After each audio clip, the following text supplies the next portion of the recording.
Alors, qu'est-ce qui a le plus de valeur aujourd'hui? Un lingot d'or ou un tweet qui devient viral? C'est une question un peu folle, mais la réponse a radicalement changé ces 5000 dernières années. On va donc partir ensemble pour un petit voyage dans le temps, pour comprendre comment notre idée même de la valeur a été complètement réinventée encore et encore. Imaginez un instant, un soldat romain payé avec des blocs de sel. Et maintenant, hop, on avance jusqu'à aujourd'hui. Des milliards de dollars qui circulent en la vitesse de la lumière sous forme d'impulsions électriques. C'est ça, l'ampleur de la transformation qu'on va décortiquer. On passe vraiment du super concret, de ce qu'on peut toucher, à quelque chose de totalement immatériel. Mais au fond, la valeur, c'est quoi? Ce n'est pas une loi de la physique, ce n'est pas comme la gravité. En fait, c'est bien plus simple et bien plus complexe à la fois. C'est une histoire. Une histoire qu'on a tous accepté de croire, collectivement. C'est un pacte social, un accord tacite qui fait tourner notre monde. Et chaque billet de banque, c'est juste une page de cette grande histoire partagée. La question c'est, comment cette histoire a-t-elle été réécrite au fil du temps? Et surtout, pourquoi est-ce que les règles du jeu sont à nouveau en train de changer, là, maintenant, sous nos yeux? On est en plein dans un moment charnière de cette histoire. Et pour vraiment piger ce qui se passe, il faut retourner au tout début. Bien. Alors, au tout début de l'humanité, la valeur c'était simple, c'était direct. Et c'était même brutal. La valeur c'était la survie. Point. C'est Aristote qui, bien plus tard, a mis des mots là-dessus. Il a parlé de deux types de valeurs. D'un côté, la valeur d'usage. En gros, à quoi ça sert? Pour nos ancêtres, une lame d'obsidienne bien taillée, ça avait une valeur d'usage énorme. On pouvait chasser, se défendre, c'était vital. Et de l'autre côté, il y a la valeur d'échange. Qu'est-ce que je peux obtenir en échange? Une pépite d'or, c'est joli, ça brille, mais sa valeur d'usage était quasi nulle. Et quand la seule chose qui compte, c'est de survivre jusqu'à demain, l'utile passe bien avant le beau. Et d'ailleurs, il faut oublier un peu l'image d'Épinal de l'homme préhistorique qui fait du troc à tout bout de champ. Les anthropologues nous disent que le troc direct, c'était plutôt rare et c'était surtout réservé aux échanges avec les étrangers. Au sein du clan, de la tribu, ça ne marchait pas comme ça. L'économie, si on peut dire, reposait sur le don, sur la confiance, la réciprocité. C'était un système de dette sociale. La valeur, elle n'était pas vraiment dans l'objet qu'on donnait, mais dans la relation qu'on créait. Ok, on avance. L'étape d'après, c'est une première grande abstraction. Certains biens, parce qu'ils étaient utiles à tout le monde, sont devenus peu à peu des symboles de valeur, des symboles que tout le monde reconnaissait et acceptait. Et là, on voit très bien comment des objets du quotidien sont devenus les tout premiers registres de valeur. Le bétail, par exemple, c'était du capital sur pattes, littéralement, et qui se reproduisait en plus. D'ailleurs, le mot latin pour l'argent, pecunia, ça vient de pecus, le bétail. Ou alors le sel, qui était tellement crucial pour conserver la nourriture que les légionnaires romains étaient payés avec. C'est de là que vient notre mot salaire. Chaque élément de cette liste, en fait, nous raconte quelque chose sur ce qui était vraiment important pour ces civilisations. Ce système a un nom, c'est la monnaie marchandise. L'idée clé, c'est que sa valeur est intrinsèque. Un sac de sel a de la valeur parce qu'il est utile, qu'on s'en serve pour saler son repas ou pour l'échanger contre autre chose. À ce stade, le symbole et la substance ne font qu'un. C'est la première étape vers l'abstraction, oui, mais la valeur reste encore solidement ancrée dans le monde physique, dans le tangible. Et maintenant, attention, on arrive à l'innovation qui va tout changer, celle qui va permettre l'émergence des grands empires. La standardisation de la valeur et surtout son lien avec le pouvoir, avec l'État. Et là, c'est une vraie révolution.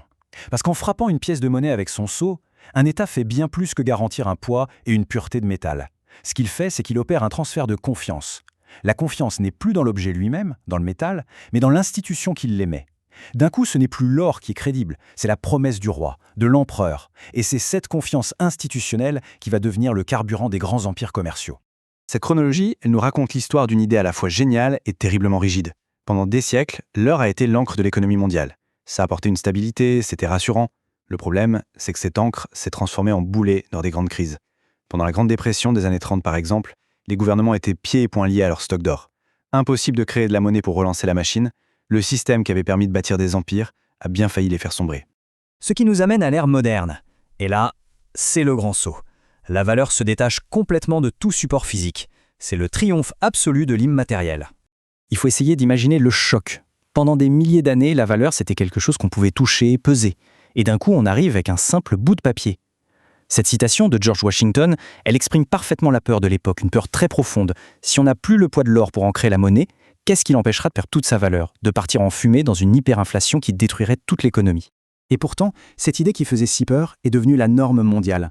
C'est la monnaie fiduciaire, ou fiat en anglais. Ça vient du latin fiat, qui veut dire « qu'il en soit ainsi ». C'est une monnaie qui n'a de valeur que pour deux raisons, parce qu'un gouvernement le décrète, et surtout parce que nous tous, on y croit. C'est sans doute le plus grand acte de foi collective de l'histoire de l'humanité. C'est cette fameuse histoire qu'on se raconte tous les jours pour que la société continue de fonctionner. En gros, on a troqué la stabilité un peu rigide de l'or contre la souplesse de la confiance. C'est un pari en quelque sorte.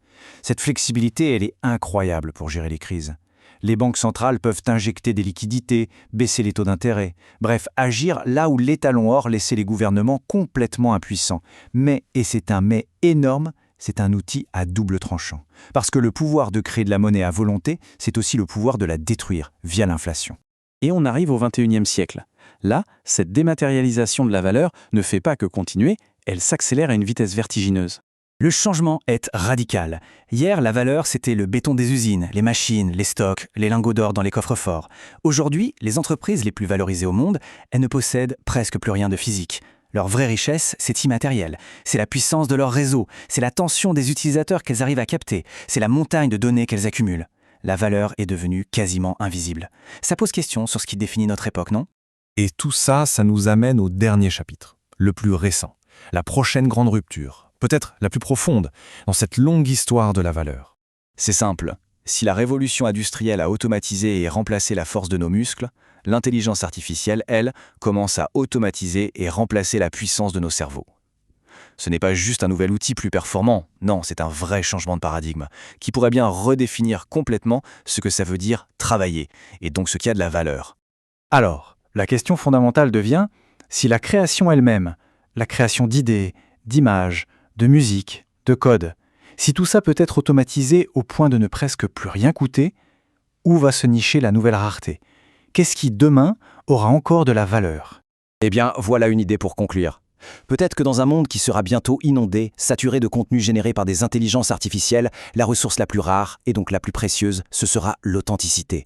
La vraie connexion humaine, la créativité brute, non filtrée, l'expérience vécue et partagée. Au fond, peut-être que la dernière monnaie, la plus importante de toutes, c'est simplement ce qui fait de nous des êtres humains.